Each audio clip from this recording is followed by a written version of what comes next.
Hello my dear lovely students, how are you. आज हम अध्याय 2 पढ़ेंगे, कक्षा 7 का भिन्न एवं दशमलव। हम इस वीडियो में सिर्फ मोस्ट इम्पॉर्टेंट क्वेश्चन पढ़ेंगे जो कि आपकी परीक्षा में बिल्कुल ही आएंगे, 90% से ऊपर ही आएंगे। ठीक है, तो आपको ध्यान से समझना है और यदि समझ में नहीं आता है तो आपको काम करना है कि पूरी वीडियो आपको जाके वो वहाँ से देख लेना। मतलब जो प्रश्न इसमें बताए जाएंगे तो उसको पूरी तरह से अच्छी तरह से हमने समझाया है पिछले वीडियोज़ में, है ना। प्रश्नावली में सॉल्व कराया तो उसमें से ढूंढ के आप समझ सकते हो। ठीक है, तो अभी हम जल्दी में बताएंगे मोस्ट क्वेश्चन और उसको समझाएंगे भी। तो यदि नहीं समझ में आएगा तो आप पूरी वीडियो जाकर प्रश्नावली की देख सकते हो। तो फर्स्ट नंबर क्वेश्चन है, निम्नलिखित में से कौन सा भिन्न अपने सरलतम रूप में नहीं है। इसमें बताना है कि कौन सा भिन्न अभी ऐसा है जिसको हम अभी ऊपर और नीचे दोनों को काट सकते हैं, मतलब सरल कर सकते हैं। तो ऐसी संख्या बताना, ऐसा भिन्न बताना है कि जो सरल नहीं है, सरलतम रूप में नहीं है। तो देखो 15/20 सरलतम रूप में नहीं है, क्योंकि देखो 7/5 में हम ऐसी किसी भी संख्या का भाग नहीं कर सकते जो इसका भाग दोनों में जाए। 13/33 में भी हम ऐसी संख्या का भाग नहीं कर सकते जिसमें दोनों से का भाग, मतलब दोनों में भाग चला जाए। ठीक है, 27/28 में भी हम नहीं कर सकते। कौन सी संख्या का करेंगे बताओ। ना 2 का कर सकते, ना 3 का, ना 4 का, ना 5 का, ना 6 का, मतलब नहीं कर सकते। लेकिन 15/20 ऐसी भिन्न है जिसमें हम 5 का कर सकते हैं, है ना। 5 का कर सकते तो 5 × 15 आएगा और 5 चौको 20, मतलब 3/4 इसका सरलतम रूप होगा। तो मतलब यही वह भिन्न है जो अभी सरल रूप में नहीं है। इस तरह के क्वेश्चन पूछता है वार्षिक पेपर में, मतलब प्रश्न पत्र में। ठीक है, प्रश्न परीक्षा में। तो आप लोग कंफ्यूज हो जाते हो क्योंकि किए नहीं होते हो। तो चलो अच्छे से देखना है। ठीक है, आगे देखते हैं। निम्नलिखित में से कौन सी आकृति 2 × 1/5 को दर्शाती है। 2 × 1/5 को कौन सी आकृति दर्शाती है। मतलब इसको देखो, ये 2 अलग लिखा ना, तो ये बता रहा है कि इस जो आकृति होगी उसमें 2 डब्बे होंगे या गोले होंगे। तो देखो इन दोनों को छोड़ देना पहले, ठीक है, क्योंकि इसमें बता दिया ना कि 2 होंगे, तो 2 इसको लेना और इसको लेना। अब 1/5 लिखा है तो मतलब ये बोल रहा है कि एक ठो गोले में 5 मतलब 5 ठो भाग होंगे, ये बता रहा है। ठीक है, और एक देखो एक गोले में 5 भाग होंगे, ये बताया। ठीक है, फिर लिखा है कि ऊपर जो एक लिखा है ना, तो एक भरा होगा। तो देखो इसमें 5 तो भाग नहीं है, इसमें है 5, तो मतलब ये वाला, तो सी नंबर आंसर होगा इसका। फिर प्रश्न नंबर 3 लिखा है 0.023 निम्नलिखित में से किस युग्म के बीच स्थित है। 0.023 निम्नलिखित में से किस युग्म के बीच स्थित है। तो देखो इसको कैसे सॉल्व करेंगे। 0.2 और 0.3 जो होगा तो ये बहुत आगे बड़े होंगे इससे। ठीक है, ये तो बहुत छोटा है क्योंकि इसे 0.0 फिर 2 है, तो 0.02 ये वाला मिला एक ठो। ठीक है, और 0.03, अब इधर 23 है ना और इधर 30 है, तो इसका मतलब है कि 23 के बाद 30 तक हम जब पहुँचेंगे तब ना इधर 3 आएगा 30 में। तो यह इन दो और 0.2 के बाद हम 3 लिख सकते हैं ना। हाँ, तो मतलब ये बी नंबर इसका आंसर होगा। फिर लिखा है प्रश्न नंबर 4, 2/3 भागे 1/3 का मान क्या होगा। तो इसको सॉल्व करना पड़ेगा लगता है ना। चलो हो गया, सॉल्व कर देते हैं। 2/3 भागे 1/3, तो हमने इसको सॉल्व करना प्रश्नावली में समझाया था, तो अभी हम नहीं समझाने वाले। ठीक है, इसको हम डायरेक्ट करेंगे। देखो भाग की जगह हम गुणा कर देंगे और ये हर को ऊपर कर देंगे और अंश को नीचे कर देंगे, तो ये 3 से 3 कट जाएगा, आंसर कितना आएगा 2। तो देखो इसका आंसर बी नंबर होगा। ठीक है, ये लिख लेना। फिर 250 मीटर को किलोमीटर में परिवर्तित करने पर क्या प्राप्त होगा। तो किलोमीटर में परिवर्तित करना है हमें किसको, 250 मीटर को। ठीक है, तो इसमें से देखो कैसे करेंगे। 250 लिखा है ना, तो 250 में हम क्या करेंगे, 1000 का भाग दे देंगे। ठीक है, तो जब 1000 का भाग देंगे तो दशमलव जो है तो कहाँ पास आके लगेगा,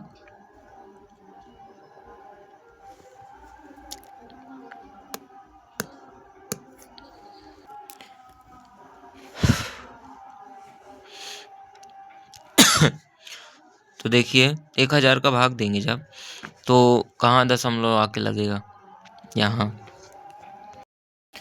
हाँ, तो हमने 250 में 1000 का भाग देंगे तो देखो 3 जीरो है ना बटे में, तो 3 अंक पहले दशमलव लगेगा, ठीक है, यहाँ दशमलव लगेगा। मतलब इसका आंसर पता है क्या आएगा, 0.25 आएगा।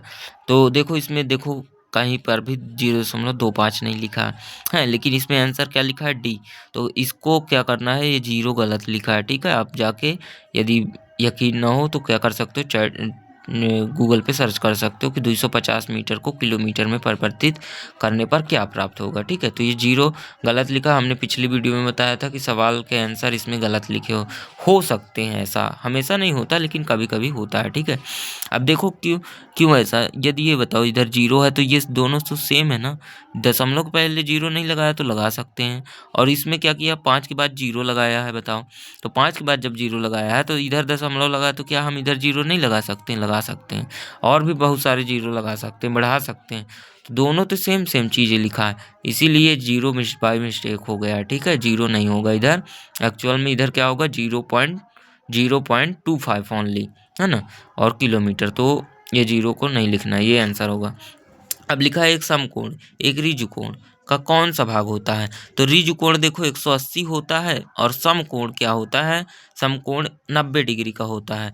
तो 90 में हम 180 का भाग दे देंगे, क्योंकि इसमें देखो क्या पूछा है कि एक समकोण ऋजुकोण का पूछा है। तो ऋजुकोण का समकोण क्या होता है, तो आधा भाग होता है, तो आधा होता ही है।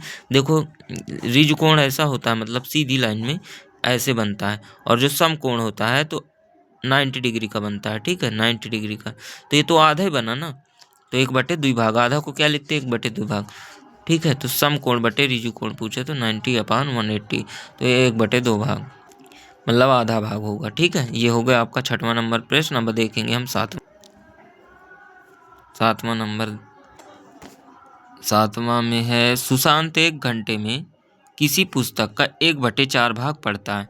क्या पढ़ता है, सुशांत 1 घंटे में किसी पुस्तक का 1/4 भाग पढ़ता है। वह 2 सही 1/2 घंटों में उसी पुस्तक का कितना भाग पढ़ लेगा। तो बिल्कुल सरल है, 1 घंटे में यदि इतना पढ़ता है तो 2 सही 1/2 का गुणा इसके साथ कर देना है, बात खत्म, ठीक है। तो 1 घंटे में पुस्तक का पढ़ा हुआ भाग 1/4, तो 2 सही 1/2 घंटे में पुस्तक का पढ़ा हुआ भाग, तो 2 सही 1/2, अगुड़े में क्या लिख दिया है, 1/4। अब देखो इसको सरल कर क्या लिखा है, 2 दूनी 4 और 1 5, तो 5/2 लिख दिया इधर डायरेक्ट है, इसको नहीं लिखा। बाकी ये गुणा यही यहाँ लिखा है, ठीक है।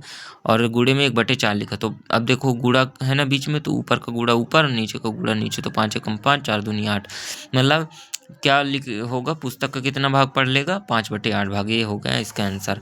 प्रश्न नंबर 8 लिखा है, एक कप का 1/3 भाग पानी से भरा है, कितना, 1/3 भाग। इसे पूरा भरने के लिए अभी कितना भाग बाकी है, इसे पूरा भरने के लिए अभी कितना भाग बाकी है। तो 1/3 भाग पानी का भरा है, ठीक है। तो मतलब 2/3 बाकी होगा। क्यों, क्योंकि देखो कफ को, कफ है मान लो ये, ठीक है। अब इस कफ को ऐसा वो बोल रहा है कि 3 भागों में बांटना, बटे में जो किया है ना 3 भागों में बांटना। तो मान लो यहाँ से हम लेके चलते हैं, तो 3 भागों में बांटना है, 1 2 3 मान लो, ये बराबर होंगे, ठीक है, बराबर। तो इसमें से 1/3 भाग भरा है, लिखा ना भरा है, तो 1/3 मान लेते कि कप में पानी इतने में भरा है, तो बचेगा कितना, 2/3 ना बचेगा, कि मतलब 2 भाग खाली है 3 भाग में से, ऐसा। तो लिखेंगे कप का भरा भाग 1/3, कप का खाली भाग क्या होगा, 1 में से घटाएंगे, ठीक है। तो 1 में से मतलब पूरे में से घटा देंगे, 1/3। तो क्या निकल के आएगा, 3 एकम 3 और 1 घटाएंगे, अब बटे में 3 लिख देंगे, तो 2/3 आ जाएगा, ठीक है। अब देखो हम 1 में से ही क्यों घटाते, यदि ऐसा सवाल आए ना तो आपको 1 ही में से घटाना है। क्यों, क्योंकि जो कफ है ना तो पूरा लेके हम चल रहे हैं, ठीक है, पूरे कफ को लेके चल रहे हैं, कि पूरे कफ में से हम 1/3 भाग घटा रहे हैं। अब हम इधर ये डिटेल नहीं दे रहे हैं कि 2/3 है भाग है कि 3/3। अब देखो ये एक क्यों आया है, इधर जानते हो क्या होना चाहिए कि 3/3 भाग में से, मतलब 3 भाग हैं 3, लेकिन हम इसको नहीं लिख सकते थे क्योंकि 3/3 भाग है, लेकिन भरा है कि खाली है तो हमें नहीं पता। तो 3/3 जब यदि हम लिखते हैं तो 1 लिखना पड़ेगा, क्योंकि 3 में से 3 का भाग देंगे तो 1 ही आएगा, ठीक है। इसीलिए हम डायरेक्ट 1 लिखते हैं कि 1 में से 1/3 घटाएंगे तो 3 - 1/3 आएगा, जो कि आंसर कितना आएगा 2/3, मतलब 2 भाग खाली है 3 में से, ठीक है। प्रश्न नंबर 9 है, एक चाय की दुकान में 3 दिनों में दूध की खपत क्रमशः 5.2 लीटर, 3.8 लीटर और 6.3 लीटर है। दूध की औसत खपत ज्ञात कीजिए। तो औसत ज्ञात करना होता है, तो देखो हम क्या करते हैं, सभी औसत ज्ञात करने के लिए सभी प्रेक्षणों का योग बटे सभी प्रेक्षणों की संख्या, आपने पढ़ा होगा। तो इनका योग कर देंगे ऊपर, और इनकी संख्या कितनी है 1 2 3, तो 3 का भाग देंगे। तो दूध की औसत खपत लिखेंगे 5.2 धन 3.8 धन 6.3/3। तो इनको जोड़ेंगे ऊपर तो आया 15.3 और बटे में 3, तो बराबर कितना है 5.1, ठीक है। इसका भाग देंगे तो 5, देखो 3 का भाग 15 में देंगे तो 5 आएगा, 3 का भाग 3 में देंगे तो 1 आ गया, दशमलव जहाँ लगा वहाँ लगा दिया अपन ने, ठीक है। तो 5.1 लीटर आंसर आ गया। प्रश्न नंबर 10 लिखा, एक कमरे के फर्श की लंबाई 4.8 मीटर और चौड़ाई 4.2 मीटर है। इस फर्श का क्षेत्रफल ज्ञात करना है। तो देखो लंबाई और चौड़ाई किस में होती है, आयत में होती है ना, वर्ग में तो दोनों के बराबर होती है लंबाई चौड़ाई, ठीक है। तो इसमें आयत में, तो आयत का क्षेत्रफल हमें लगाना पड़ेगा, ठीक है। तो आयत का क्षेत्रफल क्या होता है, लंबाई गुणे चौड़ाई। तो फर्श की लंबाई दी है 4.8 मीटर, फर्श की चौड़ाई दी है 4.2 मीटर, तो फर्श का क्षेत्रफल कितना हो जाएगा, फर्श क्या बना, आयत ना बना। तो आयत का क्षेत्रफल लंबाई गुणे चौड़ाई होता है, इसलिए फर्श का क्षेत्रफल भी लंबाई गुणे चौड़ाई होगा। तो 4.8 गुणे 4.2, तो बस इसका गुणा कर देना है आपको। यदि गुणा करते नहीं बनता 4.2 और 4.8 को, तो देखो ऐसे करना है, सबसे सरल 4.8 गुणे 4.2 का गुणा हमें करना है। तो क्या करेंगे 4.48 लिख देंगे, और 1 अंक पहले है ना पीछे से, तो 1 0 लगा के 1 लिख देंगे बटे में। और इधर क्या करेंगे 4.2 लिखा है ना, तो इसको 42 लिख देंगे, और 1 अंक पहले है तो क्या करेंगे बटे में 10 लगा देंगे। अब देखो क्या करेंगे, अब हम 48 गुणे 42 करेंगे, 48 गुणे 42, तो देखो 48 गुणे 42 करते हैं, तो 2 अट्ठे 16 की 6 यहाँ से लाई 1 और 2 चौको 8 1 9, और फिर इधर 4 8 चौको 32 की 2 यहाँ से लाई 3, और फिर 4 चौको 16 3 19 आ गया, ठीक है। तो इसको करेंगे सॉल्व, तो 9 2 11 यहाँ से लाई 1 0 इधर 2, 2016 आ रहा है। तो 2016 देखो इन दोनों का गुणा करने पे आएगा, तो 2000 हम 16 लिखें। अब देखो 10 गुणे 10 भी गुणा होगा ना नीचे वाले, तो 10 दाहम 100 आ गया। तो अब देखो 2 जीरो है ना बटे में, तो दशमलव हमारा पीछे से 2 अंक पहले लगेगा, मतलब 20.16 क्या होगा आंसर होगा। बताओ कितना सरल है। ये दशमलव देख के डर जाते हैं लोग, और वाकई सही है कि दशमलव फिर भूल जाता है कि लगाएंगे कहाँ। तो इसीलिए क्या करना है, दशमलव को हटाना है, पहले सबसे पहले क्या करना है, दशमलव को हटाना है, भिन्न में परिवर्तित करना, फिर ऊपर वाले को ऊपर गुणा नीचे वाले का नीचे गुणा, और बाद में जब आएगा तो इसी तरह की संख्या आएंगी, तो फिर बाद में लगा देना है। यदि 1 0 है तो 1 अंक पहले दशमलव लगाना, 2 0 है तो 2 अंक पहले दशमलव लगाना, 3 0 है तो 3 अंक पहले दशमलव लगा देना। यदि मान लो इसके बटे में 1000 होता तो दशमलव 2 के बाद लगता, ठीक है, मतलब पीछे से 3 अंक पहले, 1 2 3 अंक पहले दशमलव लगता, ठीक है। समझ में आ गया। अब आगे देखते हैं 11वां नंबर सवाल, ठीक। प्रश्न नंबर 11 में लिखा है 9 सही 3/4, क्या लिखा है 9 सही 3/4 मीटर लंबी रस्सी में से 3/4 मीटर लंबे बराबर बराबर टुकड़े काटे जाते हैं, तो कितने टुकड़े मिलेंगे। लो अब इतने की तुम्हारे देख लो, ये रस्सी की लंबाई काहे में दी है, भिन्न में दी है, ठीक है।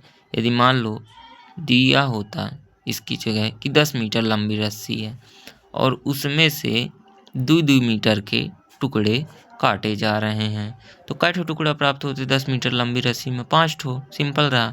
तो ये भी सिंपल है, लेकिन उधर देखो हम करते क्या, करते क्या हम उधर, मान लो 10 मीटर लंबी रस्सी होती और 2 मीटर लंबे टुकड़े बराबर बराबर काटते हैं, तो उसको हम निकालते कैसे, 10 में 2 का भाग ना देते तब ना 5 आता, तो इसमें इसका भाग दे देना है, सिंपल। अब बाकी लिखी है भिन्न तो लिख ही रहे। तो रस्सी की लंबाई देखो 9 सही 3/4, तो इसको हमने काय में बदला, विषम भिन्न में, ठीक है। तो विषम भिन्न में बदले तो 39/4 मीटर आया। अब रस्सी के टुकड़े की लंबाई, रस्सी के टुकड़े की लंबाई 3/4 मीटर है। तो रस्सी के टुकड़ों की संख्या देखो, वही किया ना, भाग दिया है। तो रस्सी की लंबाई कुल लंबाई, ठीक है, कुल लंबाई बटे टुकड़े की लंबाई। तो टुकड़े की लंबाई में हम रस्सी की लंबाई को भाग दे देंगे। एक टुकड़े की लंबाई का भाग दें यदि रस्सी की लंबाई में, तो आ जाएगा आंसर। तो देखो इसको, ये 39/4 ऊपर का हो गया और 3/4 का ये बटे के नीचे का हो गया। चलो इसको करके देखते हैं। 39/4 आया है। रस्सी की लंबाई कितनी है? 39/4। और इस पूरे में हमको भाग देना है टुकड़े की लंबाई का। तो टुकड़े की लंबाई कितनी है? 3/4। हाँ, तो 3/4 का भाग देना। अब इसको देखो कैसे सॉल्व किया जाता है। ये कैसे बन गया है? 39/4 अभागे 3/4, ऐसे न बना है ये, है ना। तो हमने बताया भाग कैसे देते हैं, 4 को ऊपर कर देंगे, भाग की जगह गुणा लगा देंगे। तो 39/4 गुणे 4/3 हो गया। तो 3 से काटेंगे इसको, तो 3 एक कम 3, 3 त्रिकाई 9 और 4 से 4 कट जाएगा, 13 आएगा आंसर, ठीक है। तो मतलब 13 टुकड़े काटे जा सकते हैं। तो देखो तुम्हें जो टुकड़ों की संख्या मिली है वो नॉर्मल संख्या है, ठीक है, भिन्न में नहीं है। मतलब 13 टुकड़े काटे जा सकते। सोचो कैसे सवाल बना के पूछा है। अब लिखा है प्रश्न नंबर 12, एक तोता और एक कबूतर जमीन, क्या लिखा है? जमीन से क्रमशः 20 सही 1/8 मीटर और 20 सही 1/2 मीटर की ऊंचाई पर उड़ रहे हैं।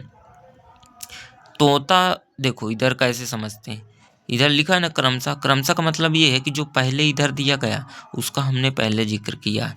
प्रश्न बता रहा है कि जो हमने एक तोता पहले लिखा है तो उसका हम पहले विवरण दे रहे हैं, और एक कबूतर हमने बाद में लिखा है तो उसका विवरण हम और लिख के बाद में दे रहे हैं, ये बताया। तो तोता जमीन से कितने ऊपर मीटर ऊपर है? 20 सही 1/8, और कबूतर कितना है? 20 सही 1/2 मीटर की ऊंचाई पर उड़ रहे हैं। यदि 1 मीटर प्रति 2 सेकेंड की गति से वह नीचे आते हैं तो जमीन पर पहले कौन आएगा और उसके जमीन पर नीचे आने में लगे समय ज्ञात करो। तो देखो वैसे ये पेपर में तो आना है नहीं, सवाल लेना आएगा पेपर में, ठीक है, बट दे दिया है क्योंकि कठिन है। चलो, तो चाल बराबर दूरी बटे समय लिखा है। दूरी कितनी है? 1 मीटर प्रति 2 सेकंड। तो तोता की ऊंचाई कितनी है? 161/8। इसको हमने विषम भिन्न में बदला, ठीक है। तो तोता को लगा समय, दूरी बटे चाल, ठीक है। तो कुल दूरी कितनी है? देखो 161/8। और चाल कितनी चल रही है? चाल तो हमने इधर से ज्ञात की, 1/2 के हिसाब से चाल चल रही है। मतलब दूरी यदि एक चल रहा है 1 मीटर कै सेकंड में? 2 सेकंड में। तो अब हमें देखो समय निकालना है ना, कितना समय लगेगा। तो दूरी में हम भाग दे देंगे चाल का, तो चाल का भाग देंगे हम, तो देखो ये 2 ऊपर हो जाएगा और बटे में 1 आ जाएगा। तो 161/8 और इधर भाग की जगह अब गुणा लग गया, और जो 1/2 लिखा था तो बटे में 2 था ना, तो ये गुणे में ऊपर हो गया 2, अब बटे में, और ऊपर 1 लिखा था तो नीचे हो गया। तो अब 161 का 2 में गुणा करेंगे, ठीक है, और 8 का 1 में, लेकिन अभी 2 से 8 कट रहा है ना, तो इधर 4 आएगा और इधर 1 आएगा। तो 1 का गुणा 161 में 161 आया, और 4 का गुणा 1 में तो 4 आया। मतलब कितना आंसर हो जाएगा? 40। अब देखो 161 में हम क्या करेंगे? 4 का भाग देंगे, तो 4 चौको 16 आएगा, भाग न पहुँचे लब्धे शून्य आएगा, ठीक है। और फिर भी क्या होगा, हमें 0 लगाना पड़ेगा इसमें, तो 10 बनेगा। तो 4 का भाग जब हम 10 में देंगे तो 2 आएगा, तो दशमलव के बाद 2 लग गया, देखो, ठीक है। तो 40 दशमलव कितना है? 25। तो कबूतर की ऊंचाई कितनी है? 20 सही 1/2। तो इसका समय निकल आया है, देखो 40.25 सेकेंड लगेंगे, ठीक है। अब कबूतर की ऊंचाई कितनी है? 20 सही 1/2, और देखो चाल दोनों के लिए सेम है, ठीक है ना। यदि लिखा है ना इधर कि चाल नीचे आते हैं, तो क्यों आते हैं लिखा, मतलब दोनों की चाल सेम है, तो चाल यही रहेगी 1/2, ठीक है। अब देखो 20 सही 1/2 लिखा है, और बरा तो इसको हम क्या करेंगे, विषम भिन्न में बदलेंगे तो 20 दूनी 40 और 40 एक 41/2 मीटर। तो कबूतर को लगा समय क्या होगा, दूरी बटे चाल। तो कबूतर की दूरी कितनी है जमीन से, 41/2 मीटर है। और चाल अब नीचे वो कितने चाल से आ रहा है, चाल कितनी है 1/2। तो 41/2 भागे 1/2, तो उल्टा करके सॉल्व करेंगे इसको तो 2 से 2 कट गया है, 41 आ गया है आंसर सेकंड। अतः तो जमीन पर पहले आएगा। यदि ये नहीं करता बनता तो थोड़ा सा अपने से भी करना, इसको कर लेना अपने से, ठीक है। नहीं तो चलो हम इन बता देते हैं। क्या लिखना है, 41/2 लिखा है, अब भाग में 1/2, ठीक है। तो ये 2 क्या हो, 41/2 अगुड़े लिख के 2 को ऊपर करेंगे, 1 को नीचे, तो 2 से 2 कट गया तो 41 आंसर आ गया, ठीक है। अगला सवाल देखते हैं हम।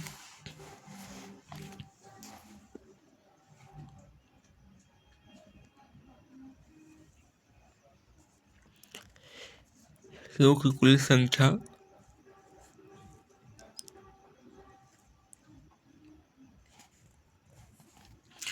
अगला सवाल ये वाला देखते हैं हम, वो मोस्ट नहीं है। प्रश्न नंबर 14, एक शर्ट बनाने के लिए, हाँ ये इम्पोर्टेंट है, इसको जरूर ध्यान से समझना। भले ही ये कठिन है लेकिन इम्पोर्टेंट बहुत है। ये आ सकता है, आ भी सकता है, आ जरूर हो सकता है ऐसा। मतलब एक शर्ट बनाने के लिए 1.5 मीटर कपड़ा चाहिए। आप शर्ट बनाने के लिए एक सही 4/5 मीटर और एक सही 2/5 मीटर कपड़े में से कौन सी लंबाई का कपड़ा चुनेंगे और क्यों चुनेंगे, ठीक है। उपयोग के बाद कितना कपड़ा शेष बचेगा। तो चलिए इधर देखते हैं। एक शर्ट बनाने के लिए 1.5 मीटर कपड़ा चाहिए। तो पहले कपड़े की लंबाई क्या है,